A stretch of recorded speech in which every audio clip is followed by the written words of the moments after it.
Next જે સવાલ આવ્યો છે એના પર ક્વિકલી જઈશું. નિર્મિત બ્રાહ્મણનો સવાલ છે. વિરાટ, એમને બીએસસી લિમિટેડના માટે એક ટેકનિકલ લેવલ્સ જોઈએ છે. કયા લેવલ્સ પર કામકાજ કરવું જોઈએ?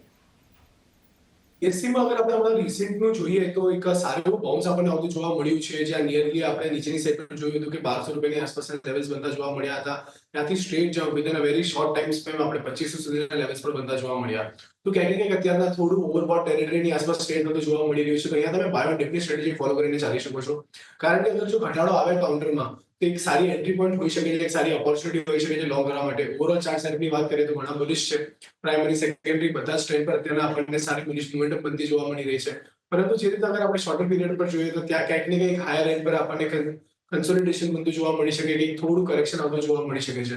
તો અહીંયાથી તમે બાય ઓન ડિપની સ્ટ્રેટેજી ફોલો કરીને ચાલી શકો છો. 2300 ની આસપાસ તમને અગર મળે છે તો એક સારો એન્ટ્રી હોઈ શકે છે, જ્યાં તમે લોંગ રનને ચાલી શકો છો.